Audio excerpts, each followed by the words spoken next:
que acontece quando uma estrela fica sem combustível? Em primeiro lugar, paradoxalmente, ela cresce até 1 milhão de vezes seu tamanho original. Veja bem, quando o núcleo fica sem hidrogênio, começa a se contrair sobre o peso de sua própria gravidade, mas alguma fusão de hidrogênio continua nas camadas superiores. Enquanto o núcleo se contrai, ele se aquece. Isso faz com que as camadas superiores da estrela também se aqueçam e se expandam, e o raio aumenta. À medida que ela cresce, devora qualquer matéria, até mesmo os próprios planetas em seu rastro. Os astrônomos observaram algumas delas logo antes ou depois de engolir planetas inteiros, mas até recentemente nunca haviam visto o processo em si. Cientistas de diferentes universidades relataram que, pela primeira vez na história, observaram uma estrela engolindo um planeta. E esse trágico evento não aconteceu em uma galáxia distante, mas na nossa própria Via Láctea, a cerca de 12 mil anos-luz de distância de nós. Os astrônomos observaram uma explosão de uma estrela que tem cerca de 0,8 a 1,5 vezes a massa do nosso Sol, perto da constelação de Áquila, semelhante a uma águia. Ela se tornou mais de 100 vezes mais brilhante do que o normal em apenas 10 dias e, depois, desapareceu rapidamente.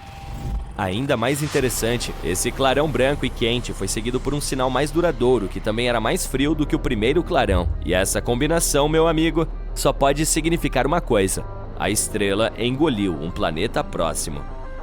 A pergunta é qual? Os astrônomos acreditam que poderia ser um mundo fervente de 1 a 10 vezes a massa de Júpiter.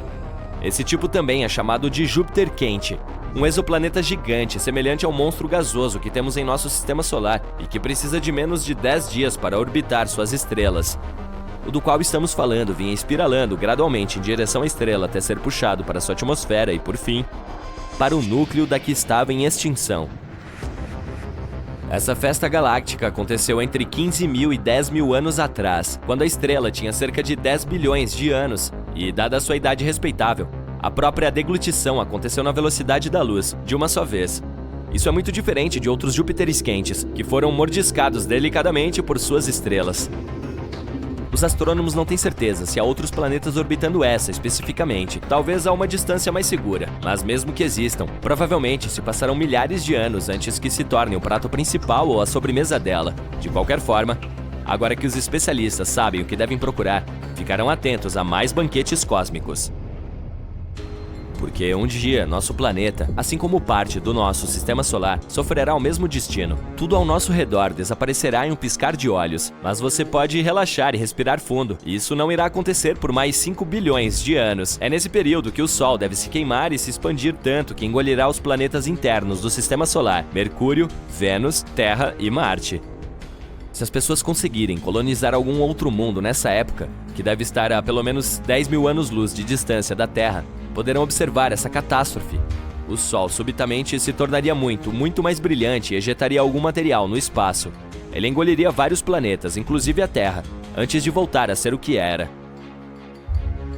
Mas as estrelas não são as únicas coisas no universo que engolem outros objetos espaciais. Há outros tipos de monstros cósmicos que devoram tudo, até mesmo a luz. Você adivinhou? Pois é, estou falando dos impiedosos buracos negros. Mas o mais interessante é que eles não apenas consomem as coisas, mas também parecem cuspi-las. Não faz muito tempo, os cientistas descobriram que o buraco negro supermassivo no centro de nossa Via Láctea parece estar vazando. Por que isso é um divisor de águas? Porque pode significar que esse carinha chamado Sagitários A, cuja massa é 4,1 milhões de vezes a do nosso Sol, não é um gigante adormecido como se pensava anteriormente. Ele ainda pode estar ativo, e esse vazamento pode ser o soluço enquanto engole nuvens de gás. Durante a pesquisa, a equipe de astrônomos usou o telescópio espacial Hubble, que os ajudou a identificar um jato que se parecia com um maçarico e estava empurrando as nuvens de hidrogênio no centro da nossa galáxia. Esse jato parecia vomitar gás como uma mangueira direcionada a uma pilha de areia. Isso geralmente acontece em torno de buracos negros ativos, cercados pelo material puxado em sua direção por sua imensa força gravitacional. Parte desse material entra, mas uma pequena porção é varrida para fora por poderosos campos magnéticos. A pesquisa sugere que, quando uma nuvem de gás gigante se aproxima demais do nosso buraco negro supermassivo, é engolida. E então este arrota mini-jatos de matéria, Bolhas de Fermi podem ser o resultado dos arrotos que ocorreram há cerca de 2 a 4 milhões de anos. Mas recentemente, os cientistas descobriram outra bolha gigante brilhante de gás quente. Ela se alinhava com um jato que se estendia por 35 anos-luz ou mais a partir do buraco negro supermassivo. Os astrônomos suspeitam que o jato pode ter atingido essa bolha de gás e a inflado. Agora, vou contar algo ainda mais assustador. Parece que há buracos negros que podem estar comendo uns aos outros. Bem, mais ou menos isso. Na verdade, estão tentando compartilhar a refeição no momento. Mas quem sabe o que acontecerá em um futuro próximo? Vou detalhar um pouco mais. Os astrônomos detectaram 2 buracos negros supermassivos se alimentando no material cósmico de 2 galáxias em fusão no espaço distante. Esses gigantes foram localizados com a ajuda do conjunto de telescópios Atacama Large Millimeter Submillimeter Array, também conhecido como ALMA, localizados no deserto de Atacama, no norte do Chile. Os cientistas os utilizaram originalmente para observar 2 galáxias em fusão, localizadas a cerca de 500 milhões de anos-luz de distância de nós. Eles também notaram que 2 buracos negros gigantescos estavam crescendo um ao lado do outro, não muito longe do centro da galáxia coalescente, o GC 4211. Aparentemente, se cruzaram quando suas galáxias hospedeiras colidiram. Um deles tem cerca de 200 milhões de vezes a massa do nosso Sol, e o outro é um pouco menor, cerca de 125 milhões de vezes mais. Embora não sejam visíveis diretamente, os buracos negros são cercados por aglomerados brilhantes de gás quente e estrelas. Tudo isso foi puxado para perto pela atração gravitacional deles. Com o passar do tempo, começarão a girar em torno um do outro. E por fim, colidirão, criando um provavelmente ainda maior. Os especialistas têm observado esses carinhas em vários comprimentos de onda de luz e chegaram à conclusão de que são únicos. Estão localizados o mais próximo um do outro que se tem conhecimento, a uma distância de apenas 750 anos-luz, o que, em termos astronômicos, é como se estivessem na porta ao lado. Ainda mais interessante é o fato de que essa distância está próxima do limite do que as tecnologias modernas podem detectar. É interessante notar que essas fusões gigantescas são mais típicas de galáxias distantes. Isso faz com que seja mais difícil para os telescópios baseados na Terra observá-las, mas a sensibilidade do ALMA ajudou a pesquisar essas regiões brilhantes e compactas onde a matéria gira em torno dos buracos negros. Imagine como os pesquisadores ficaram surpresos quando, em vez de um, viram 2, mastigando a poeira e o gás agitados pela enorme fusão espacial. O mais importante sobre essa descoberta é que ela pode significar que esses buracos negros binários provavelmente são muito mais comuns do que pensávamos anteriormente. E se os pares são tão comuns, isso pode facilitar o estudo das ondas gravitacionais que ocorrem quando os buracos negros colidem. Essas ondas também são conhecidas como ondulações no espaço-tempo.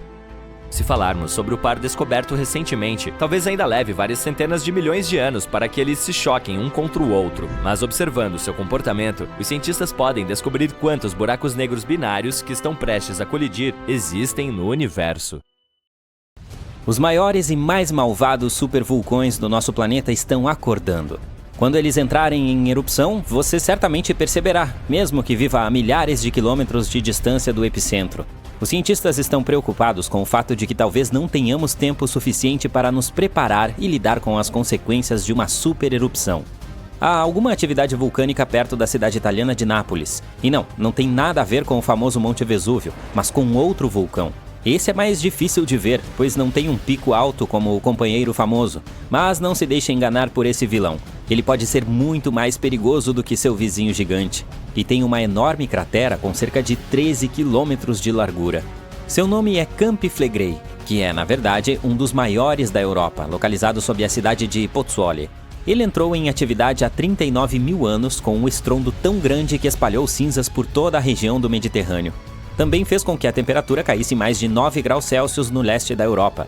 Foi a maior erupção vulcânica na Europa em 200 mil anos. Desde então, Campi Flegrei teve algumas menores, a última em 1538. Agora, a área está cheia de pequenas crateras, fontes termais e piscinas borbulhantes, e todas são a prova de que esse vulcão ainda está muito vivo e produzindo algo. Desde o início dos anos 2000, o solo da cratera gigante da cidade vizinha vem subindo lentamente cerca de 3 a 4 centímetros por ano. Houve pelo menos 150 terremotos que sacudiram essa fera recentemente. Em maio de 2014, houve um de magnitude 4,4 na área, o maior dos últimos 40 anos. Os moradores tiveram que deixar suas casas e acampar do lado de fora, temendo que houvesse mais terremotos. Ninguém sabe como Camp Flegrei vai se comportar nos próximos meses ou anos, mas as autoridades estão organizando exercícios de evacuação para preparar a população para o caso. O monstro italiano parece um gatinho inocente em comparação com os verdadeiros gigantes, como o Yellowstone. Para que uma formação dessas mereça o título de supervulcão, deve ser capaz de produzir erupções em escala catastrófica e ejetar enormes quantidades de magma, cinzas e gases vulcânicos. O de Yellowstone atende a esses critérios. Embora se mova de tempos em tempos, o supervulcão Yellowstone não entra em erupção há 640 mil anos, mas quando acordar, poderá ser com uma potência incrível, aproximadamente com a mesma quantidade que 10 grandes usinas nucleares conseguem produzir. Sob o solo dali, há uma área superaquecida cheia de rocha derretida chamada magma. À medida que mais magma se move para um grande espaço chamado câmara magmática, o solo acima começa a inchar ou subir. Quando ele esfria, o solo cai. Entre 2004 e 2009, o de Yellowstone subiu quase 25 centímetros, mas depois começou a descer lentamente em 2010. Os cientistas não têm certeza se ele entrará em erupção em breve. Há também outro grande vulcão chamado Long Valley, na Califórnia, que está ativo desde 1980 e pode ser uma grande ameaça. Os cientistas que estudam esse gigante descobriram que antes de sua maior explosão, há 760 mil anos, o acúmulo pode ter levado menos de um ano. Isso é uma má notícia, pois a erupção de um supervulcão pode ter um efeito enorme no mundo, como a do Toba, em Sumatra, há cerca de 74 mil anos. Essa foi a maior que a Terra viu em 28 milhões de anos. E cobriu partes da Indonésia, da Índia e do Oceano Índico com uma espessa camada de detritos vulcânicos, quase como um cobertor de 15 centímetros. A quantidade de rocha expelida foi como empilhar quase 3 milhões de Empire State Buildings. A cratera gigante que deixou para trás ainda pode ser vista do espaço. Todas as cinzas e gases foram lançados no ar e bloquearam parte da luz solar. Isso causou um inverno vulcânico que durou cerca de 6 a 10 anos. Alguns cientistas acreditam que essa erupção pode ter afetado até mesmo os primeiros seres humanos. Na época do fato, a população humana sofreu uma queda acentuada e havia muito menos pessoas. Há quem diga que esse é o motivo pelo qual todos os humanos modernos vieram de um pequeno grupo de sobreviventes. De acordo com a teoria da catástrofe de Toba, a maioria dos primeiros humanos na Europa e na Ásia não sobreviveu ao clima frio e rigoroso após a erupção, mas um grupo sortudo resistiu a tudo isso na África. Nem todos os cientistas concordam com essa ideia, e alguns registros arqueológicos e climáticos mostram uma história diferente. Outro vulcão que mudou o mundo de forma significativa foi o Monte Tambora, em 1815. O ano seguinte entrou para a história como sem verão. Foi frio e chuvoso, e havia neve e geada mesmo no meio da estação teoricamente quente, especialmente na Europa e na América do Norte. Isso aconteceu porque o Tambora lançou uma grande quantidade de dióxido de enxofre no céu, que se espalhou por todo o mundo e tornou o planeta mais frio. Quando ele entrou em atividade, causou enormes tsunamis que destruíram casas e tiraram a vida de cerca de 10 mil pessoas. Posteriormente, cerca de mais 80 mil morreram devido às consequências que se espalharam pelo mundo. O clima frio arruinou as colheitas, de modo que os alimentos ficaram muito caros. E como os cavalos eram o principal meio de transporte, o custo da aveia que as pessoas consumiam também aumentou muito. Algumas até acham que isso levou à invenção da bicicleta em 1817, como uma nova maneira de se locomover. A erupção tornou a Terra mais fria por cerca de 3 anos. Embora a do Tambora tenha sido tão poderosa, a do Krakatoa, outra formação na Indonésia, roubou a cena em 1883. Foi mais fácil divulgar informações sobre ele por meio de telegramas e fotos. Sua explosão final foi o som mais alto registrado na história, e as pessoas puderam ouvi-lo em 10% de toda a superfície terrestre. E deu início a um tsunami com ondas que tinham a metade da altura da Estátua da Liberdade. Se tivéssemos apenas 12 meses para nos prepararmos para uma erupção de supervulcão, seria muito difícil armazenar alimentos suficientes e nos prepararmos. Mas não entre em pânico ainda, isso é muito raro e aconteceu pela última vez há 26.500 anos na Nova Zelândia. Os cientistas acreditam que um supervulcão acontece em média uma vez a cada 100 mil anos. Mas a parte triste aqui é que a Terra não segue uma linha do tempo perfeita. Pode haver grupos delas com intervalos mais curtos e em seguida períodos de silêncio mais longos. Como já houve 2 nos últimos 100 mil anos, sempre há uma chance de que ocorra novamente mais cedo do que esperamos. Além disso, embora existam lugares como Yellowstone e Long Valley, onde esperamos que os vulcões entrem em atividade, há possíveis focos de calor menos óbvios. No Chile, há um vulcão chamado Laguna del Maule que explodiu no passado e deixou para trás uma enorme cratera. Nos últimos 20 anos, o solo tem se expandido muito rapidamente, subindo até quase 30 centímetros por ano. Algumas pessoas estão preocupadas que isso pode ser um sinal de uma grande explosão que está por vir. Mas os cientistas dizem que ainda não há magma suficiente para causar uma supererupção. Na Bolívia, o Uturunco também está agindo. Ele faz parte de um grupo de vulcões que causaram supererupções no passado. Desde a década de 1960, o solo ao redor dele está se elevando, mas a última atividade foi há 250 mil anos. Embora o magma possa estar subindo, ainda não é o suficiente para se preocupar. As chances de uma supererupção ocorrer durante nossa vida são de 1 em 1400, o que é bastante baixo, então não é preciso se preocupar muito. Mas, assim como alguém ganha na loteria toda semana com chances muito pequenas, uma superatividade pode acontecer em algum momento no futuro. E quando isso ocorrer, precisaremos estar preparados. It's been there for over 3 billion years, but now some of the Earth's oldest crust is falling apart. Today, our continents seem stuck in place, but over a long time, they've moved and shifted around a lot. It's all thanks to tectonic activity, which makes part of Earth's surface slowly slide around like pieces of a giant puzzle. Some of the most stable parts of these puzzle pieces are called cratons. Cratons are super old and strong sections of rock that form the roots of continents and keep them together. The North American craton is one of them. It makes up a big part of the United States, about half of Canada, and most of Greenland.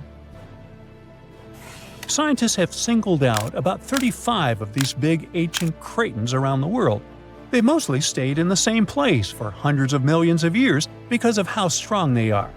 But in 2014, they discovered that cratons might not be as indestructible as they thought. Some cratons had lost parts of their strong roots because of certain geologic processes and became thinner. It looks like cratons could become less stable if they go through more tectonic changes. In 2024, scientists at China University of Geosciences analyzed an ancient landmass called the North China Craton, or NCC for short. They wanted to learn more about how some of Earth's oldest rock regions can break apart. This process of cratons disintegrating is called decratonization. The NCC is so interesting to study because it has 3 main parts: the Western Bloc, the Eastern Bloc, and the Trans-North China Orogen, a zone that lies between the 2 blocks. Scientists found that during the Mesozoic era, the Eastern Bloc lost its deep ancient roots because of the strong Earth movements called tectonomagmatic events. So scientists wanted to see exactly how the processes in the mantle and the movements of Earth's plates led to the breaking down of the NCC. They created 4D models showing how the NCC's shape changed over time, including its surface shape, how its layers stretched, and the way earthquake waves moved through it. They found that a section of the tectonic plate slid beneath the craton and then began to roll back. This rolling and stretching made the strong rock thin out and eventually lose stability. All this started around 200 million years ago, back during the Jurassic period, when dinosaurs were rocking the world. The North China Craton isn't the only place where this decratonization process can happen. Other cratons, like those in North America, South America, and China's Yangtze region, may have gone through similar changes. Scientists say this shows how the continents on Earth have slowly changed and evolved over billions of years. And it looks like, when it comes to geology, there's no place that is 100% safe from changes, but it's no cause for alarm. You don't notice this, but our planet never stops moving and is perfectly normal. But sometimes, this movement still brings dramatic changes. In 2017, scientists made an official announcement that Zealandia can be called a new continent. The continental shelves of this mysterious continent are lying at a depth of around 3,280 feet below sea level. The nearest oceanic crust dives even deeper, at 9,800 feet below that. Geologists have gone deep down to collect rocks from the ocean floor. They've found that, unlike the nearby oceanic crust, which is made up of fresh basaltic rocks, the crust around New Zealand is a mix of ancient granite, limestone, and sandstone. All this screams continental crust. Plus, scientists have discovered a narrow strip of oceanic crust that separates Australia from the hidden land of Zealandia. It means these two are separate continents. 85 million years ago, Zealandia decided to break free from the supercontinent Gondwana.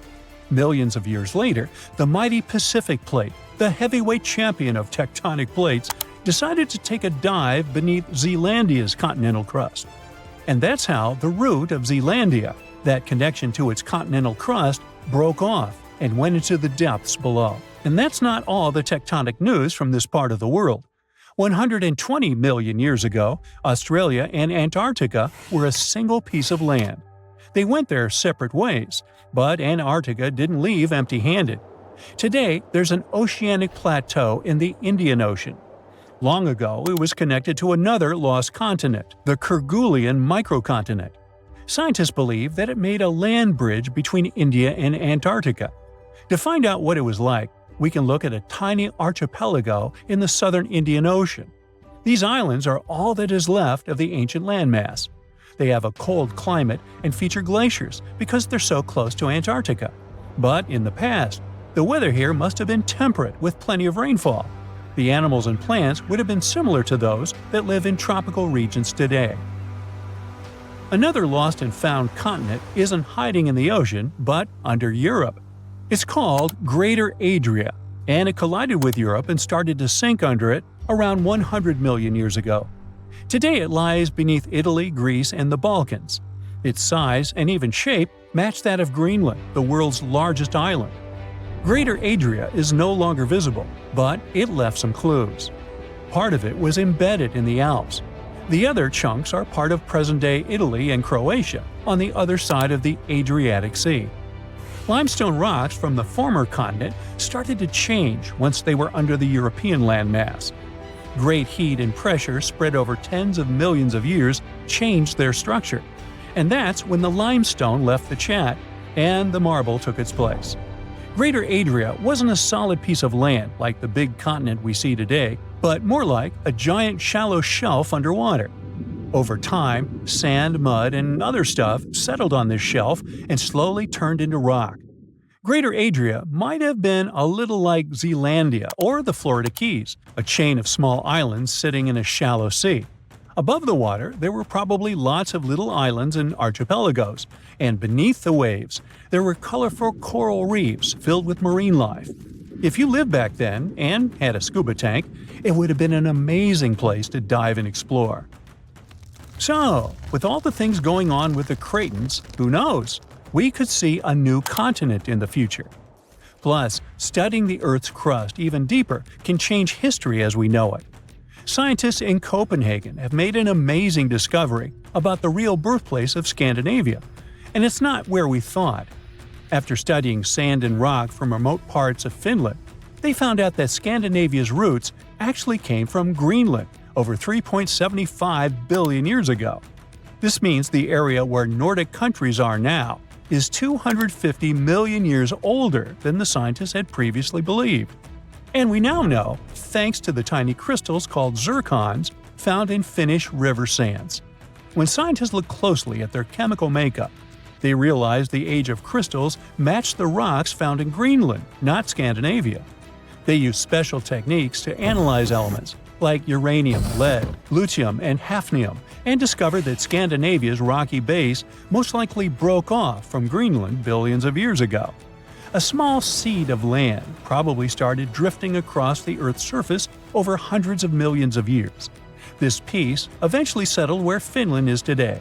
Over time, new layers of rock formed around this seed and slowly turned into the Scandinavia we see on maps now. The same study could help us rethink how the continents on Earth first formed. The most accepted theory is that the continental crust began growing right when the planet was formed. But new studies show that the signs of continents only started growing a billion years later. The scientists explain that Earth's continents may have begun as tiny seeds of ancient crust in different places. These seeds grew over time, forming the landmasses we know today. These ancient seeds aren't just found in Scandinavia, but also in Australia, South Africa, and India. Scientists aren't sure if all these seeds came from the same place or if they grew separately in different parts of the world. So there's still a lot to learn, and scientists need to keep digging to figure out if all these ancient seeds are related to each other. Imagine uma tempestade gigante e imensamente poderosa girando sobre sua cabeça. Você ficaria apavorado se pudesse vê-la, mas ela é invisível a olho nu. Não se trata de um furacão comum. Esse fenômeno intenso acontece no espaço. Os furacões espaciais são tempestades gigantescas que se formam não em nossos oceanos, mas na ionosfera. Essa é uma parte da atmosfera superior da Terra carregada com a energia do Sol. As tempestades espaciais são muito parecidas com os furacões tradicionais, exceto pelo fato de serem compostas de plasma, gases supercarregados e, em vez de chover água, chovem elétrons. Esses monstros enormes e rotativos aparecem sobre as regiões polares da Terra. Pense em um deles como um funil gigante ou um redemoinho de energia em espiral sobre essas áreas. Ele só é visível de grandes altitudes ou por meio de satélites. Os furacões espaciais também produzem auroras semelhantes a ciclones. Esses espetáculos de luzes coloridas são semelhantes às boas e velhas auroras, mas há uma grande diferença. As espaciais geralmente giram perto do Polo Norte por várias horas, chovendo partículas carregadas na atmosfera superior. Os terrestres nascem da água quente do oceano e de áreas de baixa pressão, sendo alimentados pela rotação da Terra e pela energia térmica do oceano. Os espaciais, por outro lado, são criados por um processo totalmente diferente. São influenciados por campos magnéticos e não pela água daqui. Quando o vento solar, um fluxo constante de partículas carregadas provenientes do Sol, entra em contato com o campo magnético da Terra da maneira correta, cria uma espécie de vórtice giratório de energia no alto da ionosfera. Então começa a girar, da mesma forma que um furacão comum na atmosfera. Agora vamos voltar ao ano de 2014. Essa foi a primeira vez que os pesquisadores detectaram uma enorme tempestade espacial sobre o Ártico usando dados de satélite. Esse furacão era enorme, mas na época não se sabia exatamente o que era.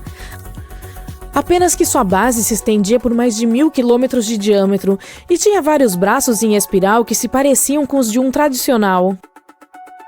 A tempestade também tinha um olho calmo no centro. Lá, o plasma estava parado em comparação com as regiões externas de rotação rápida. Algumas partes dela giravam a até 7.560 km por hora, uma velocidade incrível se comparada aos furacões da Terra. A equipe observou o fenômeno por 8 horas. Depois, ele se desfez gradualmente. Os cientistas conseguiram classificá-lo como um furacão espacial somente em 2021, usando observações que haviam sido feitas vários anos antes.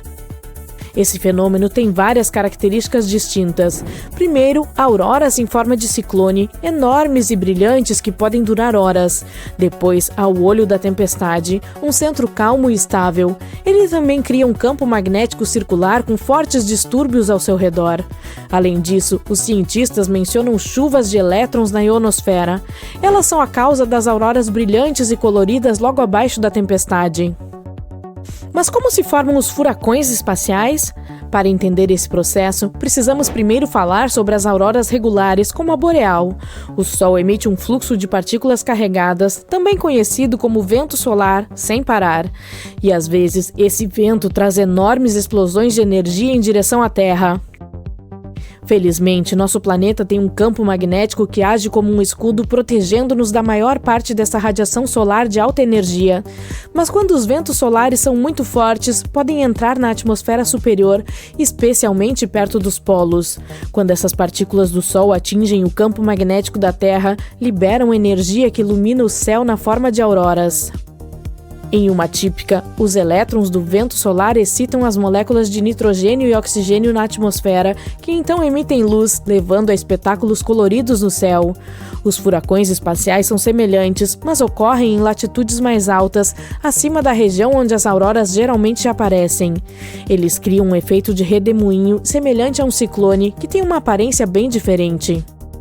Os cientistas ainda estão estudando as condições exatas necessárias para a ocorrência de um furacão espacial, mas eles já sabem que, surpreendentemente, essas tempestades ocorrem durante um clima espacial muito calmo. Isso é o oposto das tempestades geomagnéticas tradicionais, que precisam de intensa atividade solar. Os furacões espaciais precisam do equilíbrio certo entre vento solar fraco e campos magnéticos voltados para o norte. E embora essas condições sejam incomuns, não são impossíveis. Daí, essas tempestades únicas e rodopiantes acima dos polos. Quando os cientistas observaram um furacão espacial sobre o Polo Norte, notaram algumas semelhanças chocantes com os terrestres. Assim como um típico, um espacial tem uma área central onde o plasma está calmo. Mais curioso ainda é o fato de que o plasma nos espaciais gira no sentido anti-horário, como os que assolam o hemisfério norte. O espacial também tem vários braços espirais, exatamente como os que podem ser vistos nas imagens de satélite dos terrestres. Além disso, ele não precisa dos fortes ventos solares que normalmente criam distúrbios em nossa atmosfera. Não, esse carinha se forma em períodos de calmaria, da mesma forma que um terrestre só pode se originar se os ventos na atmosfera não forem muito perturbadores. Agora, os espaciais podem estar muito acima de nós, mas ainda assim afetar nossa vida cotidiana, especialmente em áreas relacionadas a comunicações por satélite e navegação espacial. Essas chuvas de elétrons causadas pela tempestade interferem nos sinais de rádio que viajam pela atmosfera superior. Isso pode interromper os sistemas de GPS, as comunicações por rádio e os sistemas de radar. O que é ainda pior, essa interferência pode afetar a órbita de detritos espaciais ou lixo espacial, que já é um problema para espaçonaves e satélites na órbita baixa da Terra.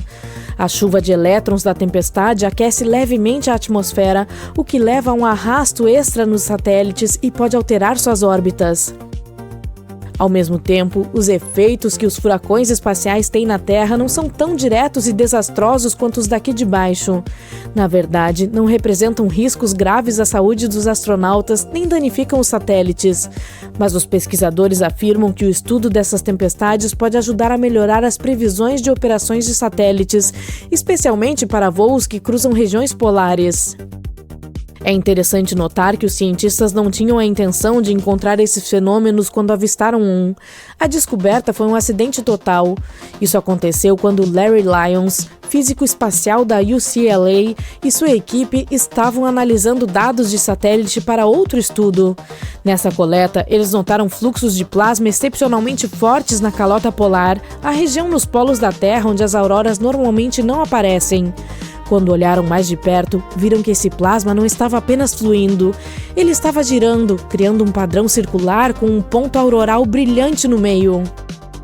Então ficaram intrigados e analisaram mais de 300 eventos diferentes de furacões espaciais que ocorreram em um período de 11 anos. Essas tempestades apareciam com mais frequência à tarde, durante os meses de verão. Isso fez com que os cientistas acreditassem que poderia haver certas épocas e condições que poderiam estimular sua formação. Felizmente, com novas ferramentas e técnicas de pesquisa, conseguiram identificar os espaciais com maior precisão. E, recentemente, também detectaram tempestades paralelas acontecendo perto do Polo Sul. O mais empolgante dessa pesquisa é que ela pode nos ajudar a entender melhor a vizinhança espacial da Terra e a maneira como a energia solar a afeta. Cientistas como Lyons acreditam que os furacões espaciais podem não ser um fenômeno novo e estar ocorrendo há muito tempo, mas ninguém os notou. Os físicos de plasma espacial apontam que eles se assemelham a um fenômeno que as pessoas observaram anteriormente, chamado de auroras diurnas de alta latitude.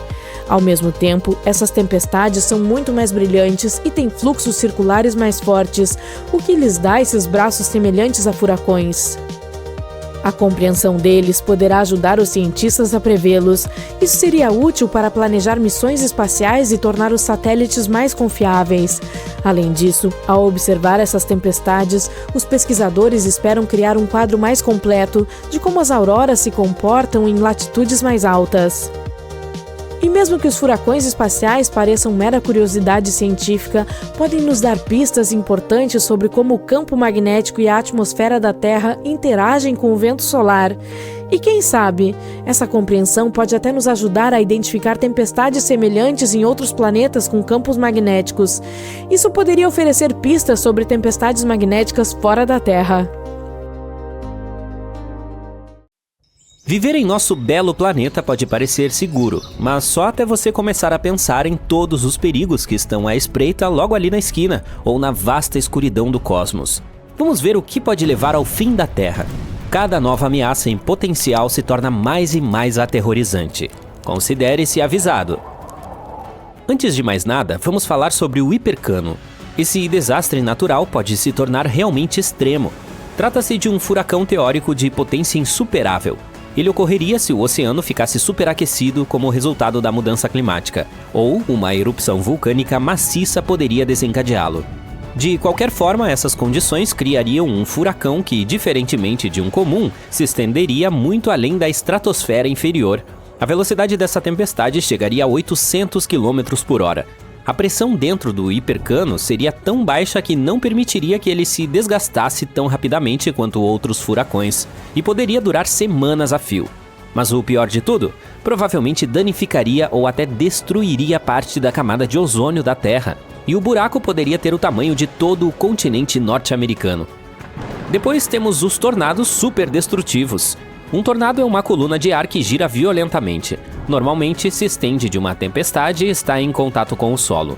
Dentro de uma nuvem de tempestade, o ar quente e úmido sobe e o ar frio desce com a chuva ou o granizo. Essas condições podem levar ao aparecimento de correntes de ar giratórias dentro da nuvem. É interessante notar que essas correntes começam na horizontal, mas em um determinado momento podem se tornar verticais e cair da nuvem, transformando-se em um tornado. Alguns deles são redemoinhos estreitos em forma de corda, mas outros viram funis largos. Os tornados são classificados com a ajuda da escala Fujita aprimorada. Um fraco normalmente dura alguns minutos e não se move a mais de 160 km por hora. O próximo nível é o forte. Os redemoinhos podem durar cerca de 20 minutos e têm ventos de até 320 km por hora. E também podemos ter tornados violentos, com duração de mais de 1 hora e velocidade de deslocamento que varia entre 320 e 480 km por hora. Em média, ocorrem cerca de 1.000 tornados nos Estados Unidos todos os anos. Há até mesmo uma região que recebeu o nome de Corredor dos Tornados, uma área de 10 estados no meio oeste. Mas eles podem ocorrer em qualquer estado. Um dos mais destrutivos foi o Tri-State nos Estados Unidos, o mais duradouro do mundo, que percorreu mais de 350 quilômetros, passando pelo Missouri, Illinois e Indiana. Ao mesmo tempo, a trajetória média de um tornado não costuma ser maior do que 8 quilômetros. Mas e se um dia um muito maior e muito mais poderoso do que qualquer outro que já vimos antes atravessasse países e continentes? Ele deixaria para trás destruição e devastação totais. E o que dizer de uma supercélula? Esse é o tipo menos comum de tempestade, mas é o mais perigoso. É provável que cause condições climáticas severas, ventos prejudiciais, granizo muito grande e até mesmo tornados violentos. O que torna as supercélulas únicas é uma corrente ascendente rotativa profunda e persistente chamada mesociclone. Elas podem durar horas e causar grandes estragos. O impacto de um asteroide também conseguiria acabar com todas as formas de vida na Terra. Se um errante espacial fosse grande o suficiente, poderia causar uma devastação generalizada, como aconteceu com o de 13 km de largura há 66 milhões de anos. É possível que ele tenha destruído 3/4 das espécies vegetais e animais do planeta, inclusive os dinossauros. Dependendo do tamanho do asteroide e da velocidade de sua aproximação, o impacto seria capaz de causar incêndios em massa, tsunamis e o efeito inverno eterno. Isso ocorre quando os detritos ejetados na atmosfera bloqueiam a luz solar e perturbam o clima global. Felizmente, provavelmente perceberíamos muito antes da colisão um corpo espacial tão grande se aproximando com a ajuda de nossos equipamentos, e teríamos tempo suficiente para nos livrarmos dessa ameaça. Poderia ser o nosso próprio Sol que levaria o nosso mundo ao fim. Nossa estrela é uma bola gigantesca de gás derretido que muda constantemente. De vez em quando expele explosões de energia, erupções solares. Elas geralmente andam de mãos dadas com algo chamado ejeções de massa coronal, que são bolhas gigantes de gás ionizado capazes de acelerar a velocidades incríveis. As erupções vulcânicas mais poderosas são insignificantes em comparação com as solares, que liberam 10 milhões de vezes mais energia. Em poucos minutos, uma explosão solar pode soltar bilhões de toneladas de partículas carregadas. Esse tipo também é incrivelmente quente, com temperaturas que atingem vários milhões de graus. Os astrônomos acreditam que essas explosões de radiação solar ocorrem quando o campo magnético do Sol é distorcido em algumas regiões. Em um momento, toda a energia reprimida é liberada. A estrela emite luz e partículas, principalmente elétrons e prótons. A maioria das explosões solares dura minutos, mas algumas continuam por horas. Os cientistas classificam as erupções solares de acordo com a intensidade do brilho em raios X. É pouco provável que você perceba as menores se não tiver um equipamento especial. As médias causam apagões de rádio fugazes nos polos, mas nada muito grave. É com as de classe X que as pessoas devem se preocupar. Elas provocam as tempestades solares mais fortes e duradouras. Agora, se você tivesse visão de raios gama, seria capaz de ver flashes imensamente brilhantes. Eles ocorrem todos os dias, ofuscam tudo ao seu redor e depois desaparecem novamente. Esses flashes são explosões de raios gama. Um deles poderia acabar com a atmosfera da Terra. O flash que poderia arruinar nosso planeta provavelmente nasceria em uma galáxia distante durante a fusão de duas estrelas em colapso. Ele seria imensamente poderoso e super brilhante. Ainda a 1000 anos-luz de distância da Terra, já brilharia tanto quanto o Sol. A atmosfera do nosso planeta tentaria nos proteger, mas seu escudo natural não duraria muito. A radiação seria tão poderosa que literalmente cozinharia a atmosfera e criaria óxidos de nitrogênio que destruiriam a camada de ozônio. Sem ela, os raios ultravioleta provenientes do Sol atingiriam a superfície da Terra com força total e acabariam com os minúsculos plânctons no oceano. Mas esses plânctons produzem de 50% a 70% de todo o oxigênio do mundo. Portanto, com seu desaparecimento, haveria uma grave falta desse elemento, o que levaria ao desaparecimento da vida no planeta. No final, o calor e a luz ultravioleta provenientes do Sol transformariam a Terra em um enorme pedaço de rocha. E se nos deparássemos com um buraco negro errante? Talvez você saiba que um buraco negro é uma região no espaço onde a gravidade é tão poderosa que nem mesmo a luz consegue escapar de suas garras. Felizmente, o mais próximo de nós está a 1500 anos-luz de distância. Parece que não temos nada com que nos preocupar, até aprendermos sobre os buracos negros errantes. Agora as coisas ficam definitivamente muito mais assustadoras. Se um desse tipo entrasse no sistema solar, a Terra estaria condenada. Não teríamos a menor chance contra esse monstro espacial.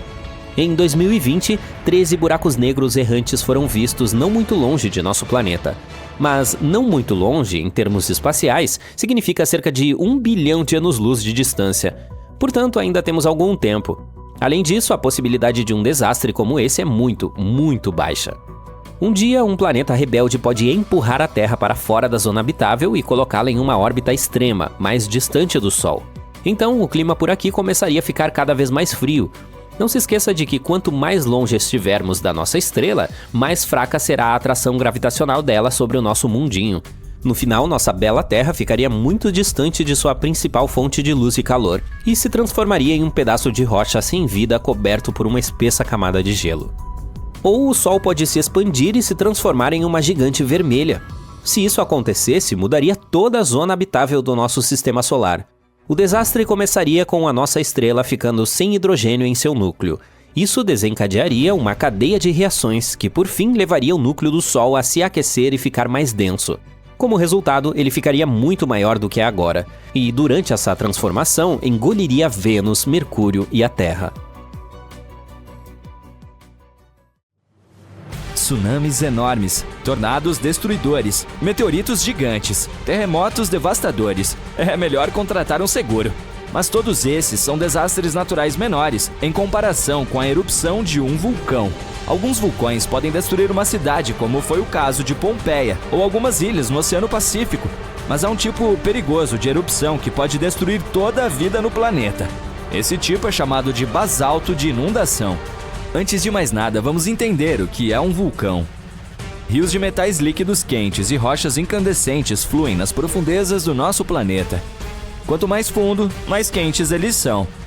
A fonte dessa massa quente é o manto, que é a camada intermediária da Terra, localizada entre o núcleo e a crosta. Esses fluxos de fogo são chamados de magma e fluem por toda a parte, mas não sentimos seu calor devido à espessa camada de crosta do nosso planeta.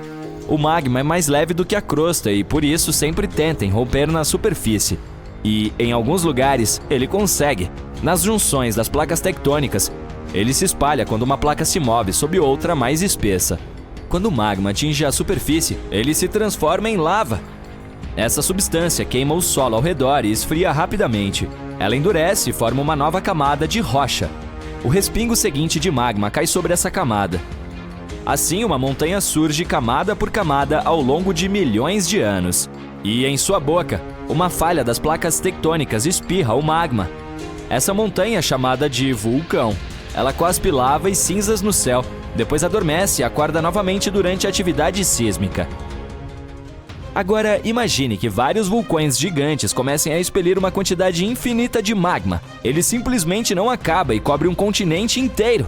Essa é uma inundação de basalto, e um dia, de fato, aconteceu. Há cerca de 252 milhões de anos, na parte norte do nosso planeta, muito magma se acumulou sob a crosta terrestre. Trilhões de toneladas de rocha quente estavam concentradas em um único lugar, em um território gigantesco. E, gradualmente, toda essa energia ardente começou a se infiltrar no solo. O gás quente começou a sair em diferentes lugares desse território.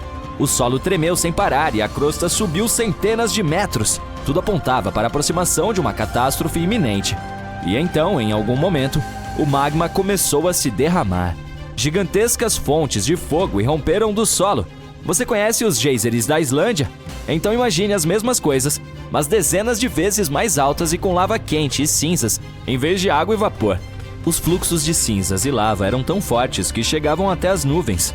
Sob a crosta terrestre, havia uma gigantesca bolha de magma, e ela expeliu jatos de fogo sob a pressão da rocha e do solo. A fenda estava ficando maior. O magma estava fluindo por toda a parte. Começou a encher todo o continente norte. A inundação de lava se espalhava cada vez mais. Os fluxos de rocha derretida pareciam intermináveis. Camadas de rocha basáltica derretida se sobrepunham umas às outras, formando um gigantesco tsunami de lava de mais de 60 metros de altura.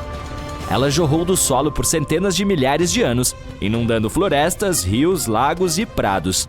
Ao mesmo tempo, bilhões de toneladas de cinzas vulcânicas subiram ao céu, o que poderia levar a um inverno vulcânico, pois o dióxido de enxofre contido nas cinzas refletia os raios solares. Isso pode ter reduzido a temperatura do continente em vários graus.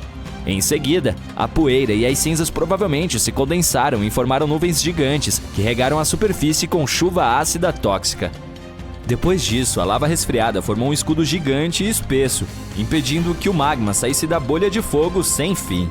A catástrofe global havia terminado, mas apenas por um curto período. Trilhões de toneladas de magma ainda estavam fluindo sob uma espessa camada de basalto sólido. Os rios de fogo não conseguiam chegar ao topo, então se espalhavam para os lados. Como resultado dessa expansão, enormes redes foram formadas sob a rocha espessa. Elas corriam em diferentes direções como uma teia de aranha e aqueciam a crosta terrestre. Os gases começaram a sair novamente da superfície. Cada vez mais energia se acumulava ali, até que ocorreu uma explosão de força inimaginável. Além do magma, o dióxido de carbono e as cinzas escaparam para a superfície, enchendo a atmosfera e causando o efeito estufa. A temperatura em todo o planeta aumentou em vários graus. Essa liberação provocou outra catástrofe que começou no oceano. Havia depósitos de metano, um gás explosivo, no fundo do mar. Sob a água gelada, o metano estava congelado e era inofensivo. Mas o efeito estufa na atmosfera aqueceu todo o oceano. Milhões de toneladas de metano começaram a subir à superfície. Esse gás é mais potente do que o dióxido de carbono. Portanto, quando atingiu a atmosfera, as temperaturas da Terra aumentaram novamente. O globo inteiro se transformou em uma sauna quente. Em lugares que antes eram frios e úmidos, a temperatura atingiu a do Saara moderno. É claro que a maioria dos animais e insetos não conseguiu sobreviver a esse cataclismo, mas a vida oceânica sofreu muito mais danos. O calor e o metano reduziram a quantidade de oxigênio no oceano. Os peixes e outras formas de vida marinha não conseguiam sobreviver nessas condições. Novos problemas surgiram quando as bactérias anaeróbicas começaram a se multiplicar na água sem oxigênio. Elas se alimentavam de metano e dióxido de carbono e liberavam sulfeto de hidrogênio, uma substância tóxica que envenenava ainda mais a água. Cerca de 75% dos animais terrestres e 95% dos habitantes do oceano foram extintos. Essa erupção de basalto foi o único desastre na história do planeta que destruiu quase todas as plantas e reduziu significativamente a população de insetos. Várias espécies dos animais mais resistentes conseguiram sobreviver nessas condições. O planeta levou cerca de 10 milhões de anos para se recuperar completamente. Depois disso, a evolução iniciou um novo processo de desenvolvimento da vida. E aqui estão duas notícias. A ruim é que as inundações de basaltos ocorrerão novamente e não serão menos devastadoras do que há 252 milhões de anos. A boa notícia é que ocorrerá em centenas de milhões de anos. Mas quando acontecer, a humanidade precisará estar preparada. Tudo começará no fundo do oceano. Primeiro, fontes de lava com quilômetros de altura começarão a ferver a água e a emitir dióxido de enxofre na atmosfera, onde refletirá a luz do sol. Junto com as cinzas e o magma, uma enorme quantidade de vapor de água subirá no ar. O gado não sobreviverá e as pessoas terão problemas respiratórios. A chuva ácida e o aumento da umidade causada pela evaporação dos oceanos levarão à corrosão dos edifícios. Todos os voos serão cancelados. As pessoas terão de usar máscaras de gás. Muitos animais não conseguirão lidar com essa erupção, mas os humanos se adaptarão rapidamente. Em seguida, haverá outra erupção e mais outra, e essa catástrofe sem fim logo esgotará os recursos da humanidade. As plantas e as árvores não se recuperarão tão rapidamente e a produção de oxigênio será significativamente reduzida. Vamos torcer para que a humanidade já tenha colonizado outros planetas, inclusive fora do Sistema Solar. Agora, vamos voltar ao presente. Cerca de 70% da atividade sísmica associada aos vulcões ocorre debaixo d'água. Então, vamos ver como funcionam os vulcões comuns no fundo do oceano. A água, assim como a Terra, repousa sobre placas tectônicas. Portanto, se sua estrutura for rompida nas juntas, o magma se infiltra. Mas diferentemente dos vulcões terrestres, a lava aqui não se espalha em diferentes direções, queimando tudo o que encontra pela frente. Ela se solidifica sob a pressão da água fria. Os vulcões submarinos podem entrar em erupção por um longo período, com intervalos entre eles. O magma cobre o fundo do mar. Depois de mais 100 ou 1000 anos, começa uma nova erupção e uma nova camada de rocha se forma sobre a anterior. Durante milhões de anos, camada por camada, o magma está subindo. E então, um dia, um vulcão se ergue da água. O magma espirra para fora dele e aumenta sua altura. E agora temos uma grande ilha vulcânica. Em seguida, o vulcão adormece e a vida surge no pedaço de terra recém-formado. O magma flui do manto do planeta, repleto de vários elementos químicos. Essa mistura quente satura o solo com substâncias úteis e, assim, promove o crescimento de plantas e árvores. Então, pássaros e outros animais chegam ao local e a ilha vulcânica se transforma em um paraíso. Depois, os humanos chegam e pavimentam o paraíso para construir um estacionamento e uma franquia de hambúrgueres. A camada de neve sobre sua cabeça se divide em duas bem na frente de seus olhos e começa a cair pela encosta congelada até o lugar de descanso muito abaixo. Qualquer coisa que esteja no caminho é esmagada sob a imensa massa de neve e detritos. Você está testemunhando uma avalanche, um dos desastres naturais mais perigosos. Mas e se eu lhe contasse sobre outro tipo dela, não menos assustadora do que a da montanha? E o mais bizarro é que ocorre debaixo d'água. As avalanches subaquáticas são fenômenos naturais poderosos e desastrosos, geralmente muito mais perigosos do que as terrestres. Elas têm o potencial de causar estragos em todo o planeta, levando a consequências catastróficas. O mais alarmante? Ocorrem o tempo todo sob a superfície do oceano, impossíveis de ver, prever e extremamente difíceis de medir. Elas podem ser 100 vezes maiores do que as terrestres e representam um grande risco para as comunicações mundiais, capazes de deixar o planeta inteiro sem internet. Mas falaremos sobre isso um pouco mais tarde. Primeiro vamos voltar 60 mil anos no passado. Estamos perto da costa noroeste da África, prontos para testemunhar a escala colossal e o impacto devastador de uma avalanche subaquática gigantesca. Tudo começou como um pequeno deslizamento de terra subaquático no cânion de Agadir. No início, apenas 1,5 km de material, mas em pouco tempo, essa massa aumentou mais de 100 vezes de tamanho enquanto se deslocava pelo fundo do Oceano Atlântico. À medida que a avalanche aumentava a velocidade e crescia, ela pegou cascalho, areia, pedras e lama e abriu um caminho devastador em um dos maiores cânions submarinos do mundo, eliminando todas as formas de vida animal e vegetal em seu caminho. O fluxo desastroso foi tão poderoso que literalmente erodiu um trecho de 400 quilômetros do cânion, cortando centenas de metros em suas laterais e danificando um total de 4.500 quilômetros quadrados, ou seja, a área de mais de 3 cidades e meia de Nova York.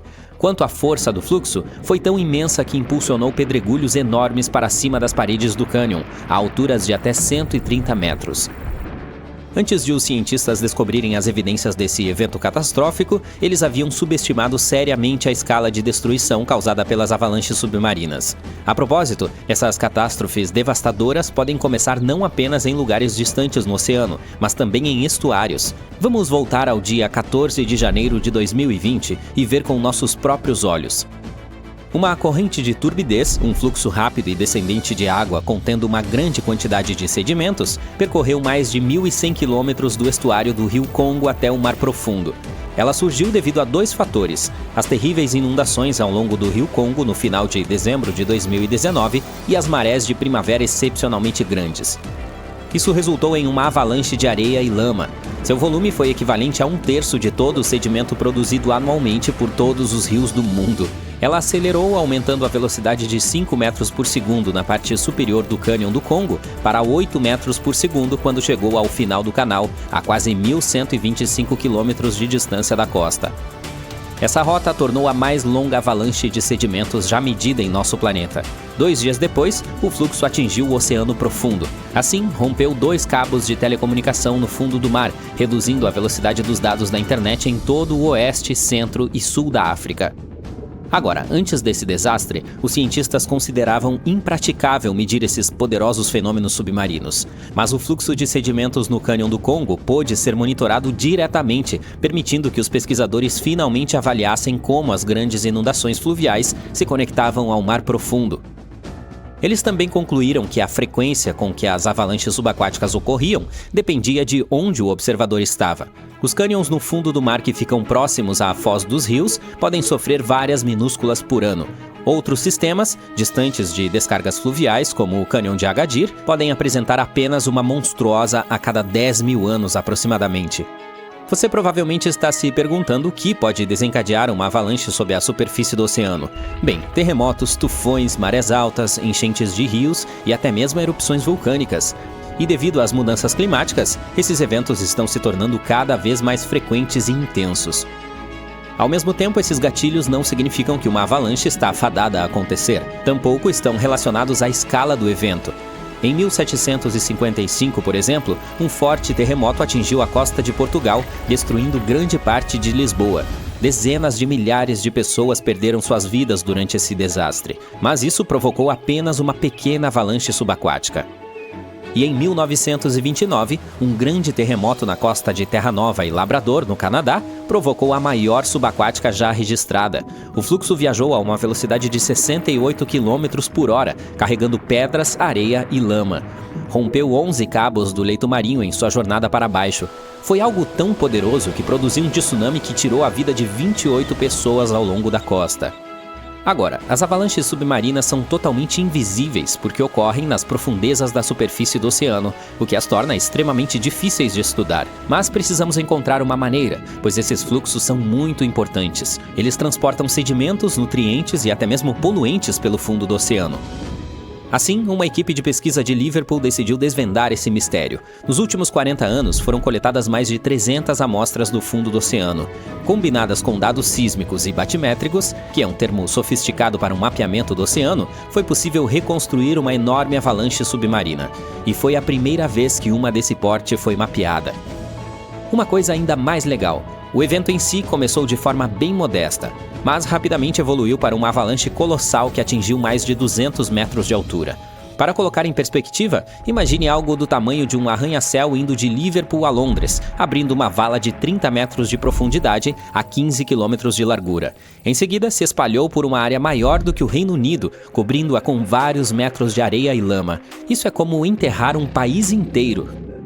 Essas descobertas são de fato muito importantes, pois mostram que até mesmo um pequeno deslizamento de terra subaquático pode se transformar em algo enorme e super destrutivo. Mas isso não é o pior. Pense nos cabos submarinos de internet, que são essenciais para a comunicação global. Existem mais de 550 deles ativos no fundo do mar em todo o mundo. Seu comprimento combinado é de incríveis 1,4 milhão de quilômetros, o suficiente para circundar nosso planeta 35 vezes. Quando eles são rompidos no fundo do mar, os efeitos geralmente são muito caros e devastadores. Por exemplo, em 2006, um terremoto em Taiwan provocou avalanches submarinas que cortaram cargas de cabos submarinos que conectavam o sudeste da Ásia ao resto do mundo. A maior operadora da internet da China teve uma perda de 90% do tráfego para os Estados Unidos no auge do evento. Quanto a Taiwan, houve uma perda de 74% a 100% no tráfego para as ilhas vizinhas. Então agora você provavelmente já sabe por que precisamos aprender mais sobre esse fenômeno natural. Felizmente, pesquisadores da Universidade de Tulane descobriram uma maneira de estudá-lo em 3D. Estudos anteriores só analisavam avalanches submarinas em 2D, o que não dava uma visão completa de como elas realmente se comportavam. A nova pesquisa concentrou-se em como os fluxos submarinos interagiam com as mini-bacias, características naturais no fundo do oceano que se parecem com tigelas rasas. Apesar de serem chamadas de mini, podem ser enormes, até 10 km² ou cerca de 2 vezes o tamanho do City Park em Nova York. Quando as correntes de turbidez fluem para elas, simplesmente não param. Ao contrário, atingem o lado oposto e se enrolam novamente, como os redemoinhos de água em um riacho. Esses fluxos giratórios movem o sedimento antes que ele se assente no fundo do oceano. O tamanho da mini-bacia e a velocidade do fluxo podem alterar o comportamento da corrente. Se for grande e a corrente for lenta, ela começa a se encher de sedimentos. Mas se você aumentar a velocidade do fluxo ou encolher a bacia, a corrente começa a transbordar, derramando-se sobre a bacia. Para estudar tudo isso, os pesquisadores criaram uma mini-versão de uma mini-bacia em uma piscina e usaram diferentes velocidades de fluxo para simular correntes de turbidez. E até mesmo fizeram suas próprias misturas de sedimentos para ver como os diferentes tamanhos de partículas se comportariam. No final, conseguiram imitar as condições reais do oceano, mas em uma escala menor e gerenciável. Muito legal, não é?